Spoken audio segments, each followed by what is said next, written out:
Yeah, Tas Warn, I'm known as. Made about 50 years underwater.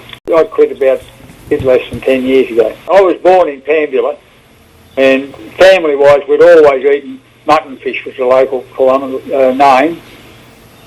Mostly, you'd have them as bait, you know, but the old folk, self-included, we used to make rissoles out of them occasionally, and but it never, and all around the Australian coast down the bottom end here, they were generally known as mutton fish, not abalone.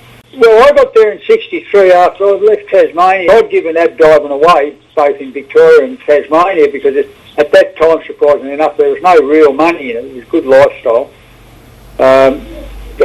We started off with a penny a fish in Melbourne, then it went to threepence a pound and stuff like that. So it was better than working for a living, that's what we used to say.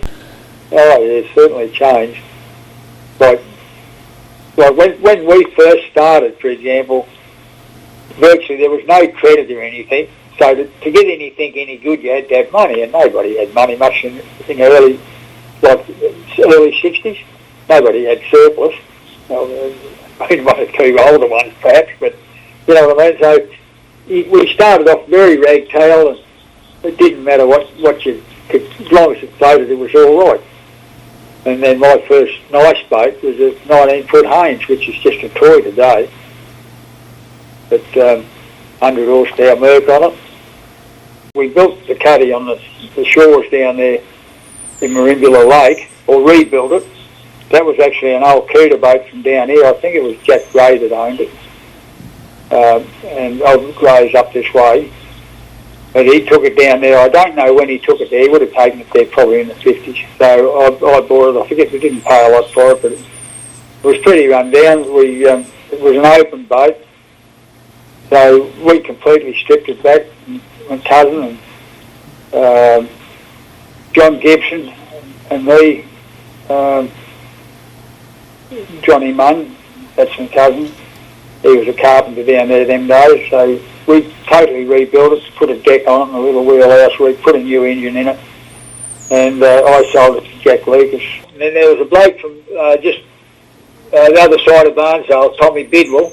He finished up buying and running fish through to Melbourne. That was going to Victoria Canners, I think, and Safcol and SPC.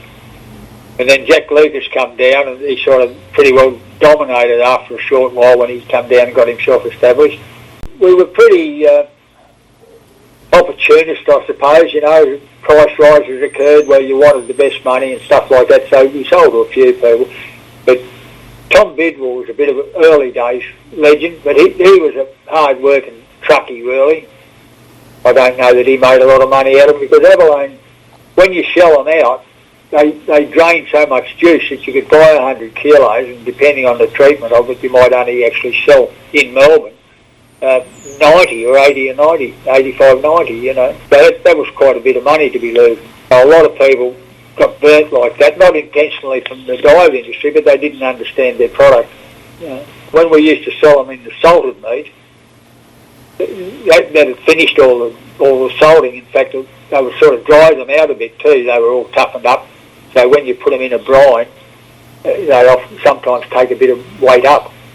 And in fact, they even grew a bit, you know, with the brine. So they got good weights, clean fish. Then that changed, and eventually we had to land them in the shell, and they had to be done in a processing factory. So that was basically done as an enforcement level, so authorities could keep track of it. And the times changed again then. We all have bags, you know, to put our fish into. When we started, we used to use bloody salt bags or spud bags. In many cases just tied to a tube because we was only snorkeling. And that lasted for about a year, I suppose. But then I've been a fisherman, and that's on trawlers and stuff. I knitted the bag up, and I reckon that was the first bag ever used in the industry, to be honest. Well, hooker hadn't been developed at that time, not efficiently.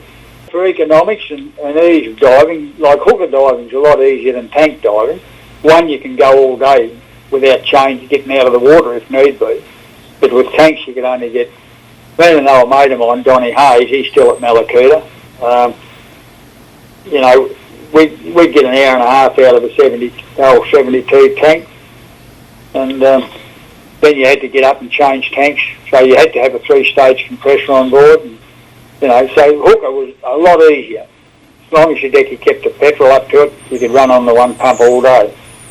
Yeah, the industry actually definitely, in my view, probably popularised diving a lot more than what it would have been earlier, because it was around everywhere. When we first started, even when we were snorkelling, it seems a bit vain now, but it was almost like a bloody pop star when you went into some of these country towns, because diving was still...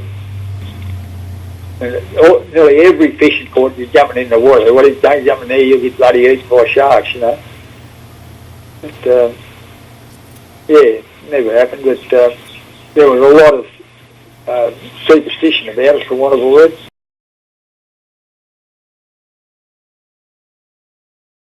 A funny story about, I think it's funny. I come back to New Zealand, I went up to see Pa, he was in his 90s, and he said, well, I'm getting on a bit now, son. He said, if you like to come up and run these, he said, you can have half now, when Mum goes, you can have the lot. And I said, Jesus, Pa, I said, yeah, I'm not going to be walking around in water all my life.